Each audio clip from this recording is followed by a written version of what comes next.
नमस्कार. गन्ना का फन्ना यूट्यूब चॅनलवर सर्वांचं स्वागत. पोटासाठी माणसाला काय करावं लागत नाही त्याचं ज्वलंत उदाहरण म्हणजे सोनबा घडीवाले.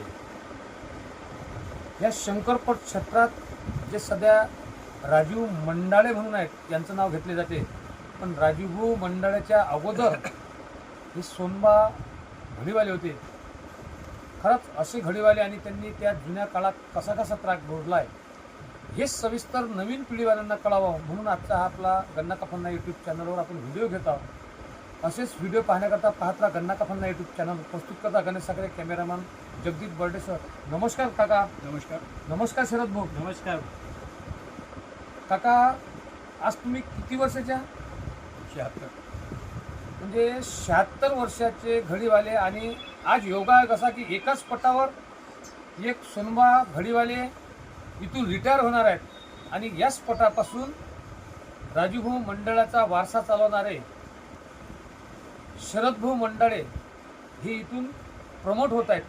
म्हणजे हा सुवर्ण योग साधला गेला. पण नवीन घडीवाल्यांना कळावं की जुन्या घडीमध्ये या लोकांनी शंकरपटासाठी किती त्रास भोगला याच्यासाठी आजची मुलाखत आहे. काका, तुम्ही या घडीच्या क्षेत्रात कोणत्या वर्षी आले? 1976 साली. तर 1976 साली आताच्या घडीतला आणि त्यावेळेच्या घडीतला काय फरक होता? आत्ताच्या घडीचा आणि पहिल्या घडीचा फरक म्हणजे काहीच नाही. पहिली घडी काट्याची होती आणि आता घडी इलेक्ट्रॉनिक घडी निघाली. त्या दोन्ही घडीमध्ये काय फरक आहे? त्याच्यामध्ये फरक काहीच नाही. पहिला अर्धा पॉईंट होता, आता एका सेकंड पॉईंटचे 99 पॉईंट दाखवतो. एकच पॉईंट, 4च पॉईंट. अच्छा. 4 पॉईंटचे आता 100 पॉईंट आहे. म्हणजे काय, म्हणजे दोनमधला फरक काय वाटते तुम्हाला? दोनमधला फरक, पहिली जर पहिले काळातली बैल 5, 4.5 जर झाली तर बैल 4 करायला बैल निघायची, कमी व्हायचीच नाही. आत्ताच्या इलेक्ट्रॉनिक घडीच्या पद्धतीनं एका टिकलीनं बैल निघू शकतात. हा अजूनपर्यंत जुन्या घडीतला आणि नवीन घडीतला फरक कोणाला माहीत नव्हता. या इलेक्ट्रॉनिक घड्याळमध्ये त्यांनी सेकंदाचे अजून मिली करून टाकले आहे. आपण घड्याळ पाहतो, त्या घड्याळामध्ये तास, मिनिट आणि सेकंद आहेत. पण या शंकरपटाच्या घडीत त्यांनी सेकंदाचे पॉईंट म्हणजे मिली करून टाकले. अशा पद्धतीचा होता. पण त्यावेळेच्या घडीत आणि आताच्या घडीत हा फरक जाणवला. पण त्यावेळेच्या घडीच्या सुविधा आणि आताच्या घडीच्या सुविधा या दोन्ही पिरियडमध्ये काय फरक आहे? फरक एवढाच फरक आहे. पहिले जे होतं ते आम्हाला जायचा लई त्रास होता. वाहतूक नव्हती, सोय नव्हती, कोणती सुविधा नव्हती. आम्हाला घडी घेऊन जायचं असलं म्हणजे डोक्यावर 20 किलोवरचा काकात एक घोड्या घेऊन त्याने 20 किलोमीटर 25 किलोमीटर पायी जावं लागेल आणि तिथे जाऊन खेळ करावा लागेल. आता तसं नाही राहिलं. गाडीला किक मारली की 10 मिनिटांनी हजर. सुविधा भरपूर झालेली आहे. प्रत्येक गोष्टीची सुविधा झालेली आहे. बैलवाल्याला सुविधा झालेली आहे, घडीवाल्यालाही सुविधा झालेली आहे. सर्वच भागामध्ये सुविधा झाली. पहिल्याच्या काळातनी 1976 ते जवळजवळ 90पर्यंत ते वाहतूक वाहनं नव्हती. तर बैलाला पायी जावं लागेल, गाडीतनी पसारा टाकून त्याने बैलबंडीमध्ये पसारा टाकून त्याने घेऊन जावं लागेल. चकली, खाणं पिणं एक पट करायला 4 दिवस जायचे. आता तसं नाही राहील. आता ताबडतोब वाहनानं गेले की 1-2 घंटे खेळ केला की चालले घराकडे. इतकीसुद्धा सुविधा झालेली आहे. तुमच्या वेळेस जसं आता 200 ते 300 किलोमीटरवरून बैल येऊ शकते, पण तुमच्या वेळेच्या शंकरपटात हा बैल किती किलोमीटर जायचा? किती किलोमीटर जायचा म्हणजे पैदल बैल चालवत न्यावं लागेल. कमीत कमी एका दिवशी 30-40 किलोमीटर पायी जावं लागेल. अशा पद्धतीने गावोगाव पोट भरायचे. त्यावेळेस तुम्ही जेव्हा पायदळ जात होते तेव्हा तुम्हाला कधी वाटलं नाही का की एखाद्या जोडी मालक चालला तर मग त्या बंडीत बसावं म्हणून? भेटली अचानक तर बसून जायचं, नाही भेटली तर नाही इला तर पायीच जावं लागेल. मग एवढा कठीण शंकरपटाच्या घडीवाल्याचे दिवस होते, तर तुम्ही ते क्षेत्र न निवडता बाकीच्या क्षेत्रात किंवा शेतीमध्ये का तुम्ही स्वतःचं अस्तित्व निर्माण केलं नाही? स्वतःचं या शंकरपटाची आवड लागल्यामुळं दुसऱ्या क्षेत्रात आपण जाऊ शकलो नाही. आणि आपल्या या उद्योगासाठी, पोटासाठी, आपले लेकरं जगवण्यासाठी हा व्यवसाय सुरू केला. तुम्ही पहिलं पट जेव्हा घडीवर हाकलला तेव्हा तुम्हाला किती रुपये फी मिळाली होती? मला पहिले आम्ही 2 दिवसाचा कार्यक्रम करू. 2 दिवसाच्या कार्यक्रमाला आमची 200 रुपये फी आहे. आम्हाला ते परवडी. आता आम्ही 10,000 रुपये घ्यायला 2 दिवसाची तरी हे नाही परवडत. का परवडत नाही? का परवडत नाही? आताच्या वाहतुकीच्या खर्चानं याच्यानं त्याच्यानं हे काही परवडत नाही. आम्हाला घडीवर जर धागा बांधला रोजगार न्यायचा असला तर 1 रुपया नाही तर 1.5 रुपये देऊ आम्ही त्याला धागा बांधला साधी 2 दिवसाचे 3 रुपये. मग आता पैशाची किंमत वाढली ना, त्यावेळेस तुमचं धोतर केवढा धरत जाय? धोतर जास्तीत जास्त 20-22 रुपये. मग 20-22 रुपयाचं जर धोतर घ्यायला बसलं तर आता 1000 रुपयातून झोरा भरत नाही बाजाराचा, पण त्यावेळेस पूर्ण झोरा. धोत्राचं म्हणसाल तर पहिलं 20-22 रुपयाचं धोतर म्हणजे आत्ताच्या काळात मी कमीत कमी 2200 रुपयाचं धोतर आहे. तुमचं मग तुम्ही कोणत्या वर्षी या पटात आले? पट खेळाय म्हणलं तर मी आलो 67-68. त्यावेळेस 1967. त्यावेळेस किती वर्षाचे होते? त्यावेळेस असं मी 22-23 वर्षाचा असेल. 22 ते 23व्या वर्षी तुम्ही पटात आले. मग लग्न कोणत्या वर्षी केलं? लग्न केलं 21व्या वर्षी. का हो मग काका तुम्ही सासरवाडीला गेले त्यावेळेस त्याला माहीत होतं की हा घडी चालवते म्हणून तुम्ही सांगत होता का? ज्यावेळेस सासरवाडीला गेलो सगळ्याला माहीत होतं की घडी चालवते याला पटाचा नाद आहे. पण पहिली ही पद्धत नव्हती ना सासरवाडीला जायची यायची. सासरवाडीत खायला भेटायची नाही.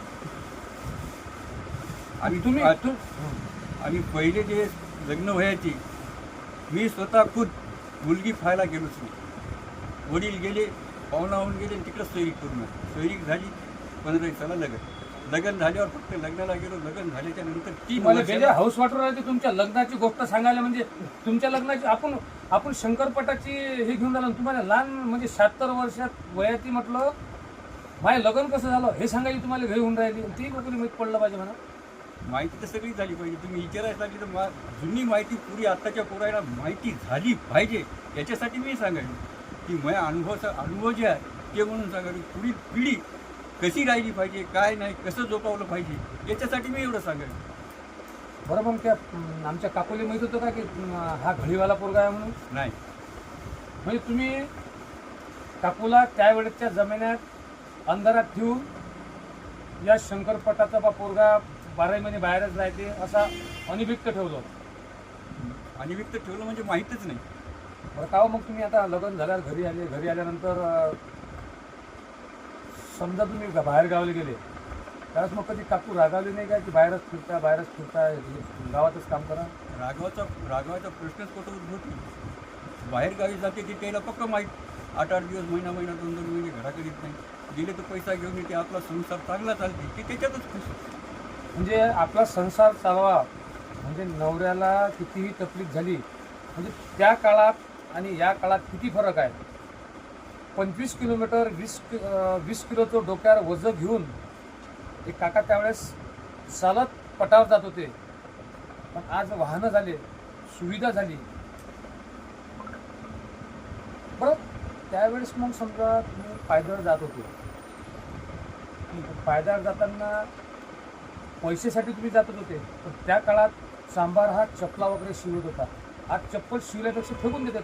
एक मी प्रश्न सांगतो.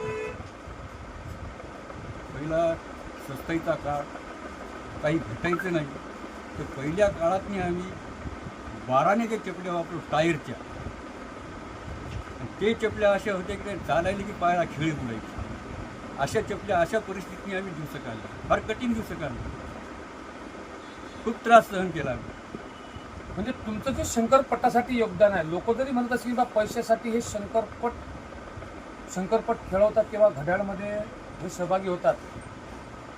तुम्ही जे नवीन पटवाले आहे किंवा जे घड्याळवाल्याच्या इकडे पाहण्याचा जो लोकांचा दृष्टिकोन आहे मला तरी असं वाटतं की तो बदलायला पाहिजे.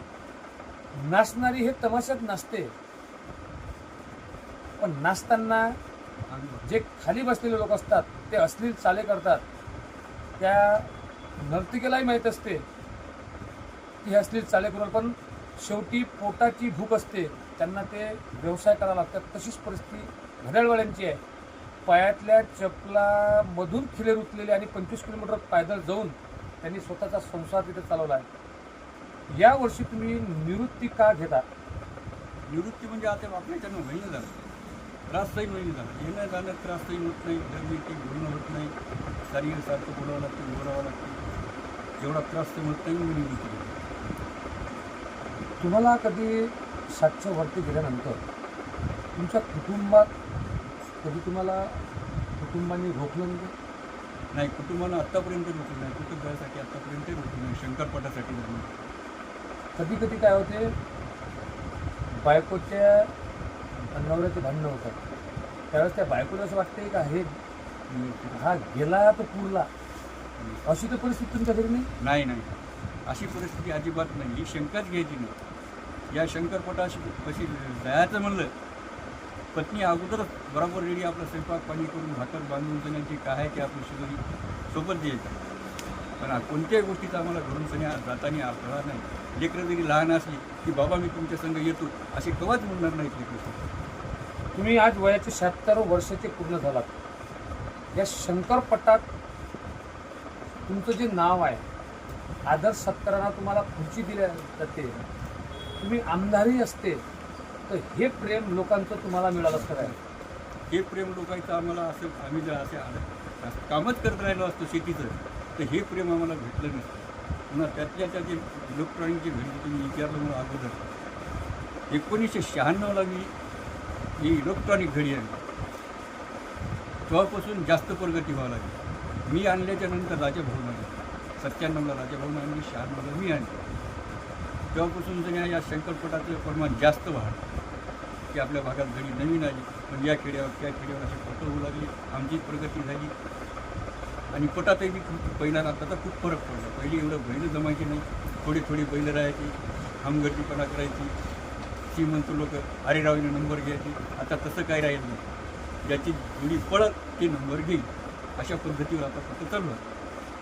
शंकरपटात राजूभाऊ मंडाळे आणि तुम्ही यामध्ये किती फरक आहे? त्याचा नामचा बराच फरक आहे. त्याने मला वाटते 83पासून तरी पटात उतरली असं वाटायचं. माझ्या अंदाजी, नक्की काय मला माहिती नाही. त्याचा नामचा बराच 5-7 वर्षाचा फरक आहे. त्यावेळेस जोडीवाले होते आणि आताच्या जोडीवाले आहेत, यांच्यामध्ये काय फरक आहे? हा, पहिले जे जुने जे जोडीवाली होती, शाही घराण्याचे लोक, त्या काठीच्या घडीवाल्यावर प्रेशर आणून काहीतरी आपली जबरदस्ती करून नंबर घ्यायच्या मागं लागायचे. पण तसे आमच्या या दोघांच्या बाबतीत आमच्या झालं नाही आणि आम्ही ते होऊ दिलं नाही. आणि आतापर्यंत आमच्या ते घडलंही नाही. आम्ही कोणाला त्याचे गलत नंबर दिलेही नाही. त्या घडीत असं काय होतं की बा तुम्ही त्याच्यात प्रेशर टाकून ते हे करत होते? पहिल्या जे काट्याच्या घड्या ज्या होत्या त्याला दुर्बीण नको व्हावं लागेल. अच्छा, पॉईंट इकडं आहे की तिकडं आहे, पॉईंट बिलकुल केसासारखे पॉईंट होते. अर्धा पॉईंट धरल्या जायचा वाढता, ते वाढता आहे की फुटता आहे ते बैल मालकालाही समजायचं नाही. ते घडीवाल्यानंच आपल्या लक्षात आणून त्यांना जाहीर करावं लागेल. मग त्यावेळेसचे घडीवाल्या भ्रष्टाचारी करू शकत होते असं म्हणण्यास काही हरकत नाही. बैलवाले म्हणते भ्रष्टाचारी काही घड्यावर होती, पण आमच्या या दोघांच्या घडीवर भ्रष्टाचारी अजिबात आतापर्यंतही झाली नाही. तुम्ही 76व्या वर्षी म्हणजे 2026मध्येच हा शंकरपट का सोडवता? ते वयमानानं सोडायचं म्हणजे काय, मला काय शंकरपट करावं असं नाही वाटत नाही. वयमानानं मी सोडायला लागलो, त्रास होते, त्रासामुळे मी शंकरपट बंद करायला लागलो. याच्या पुढे मग मुलगा चाललो. प्रिय दर्शकों, गन्ना का लाइक सब्सक्राइब शेयर करना विसरू नका.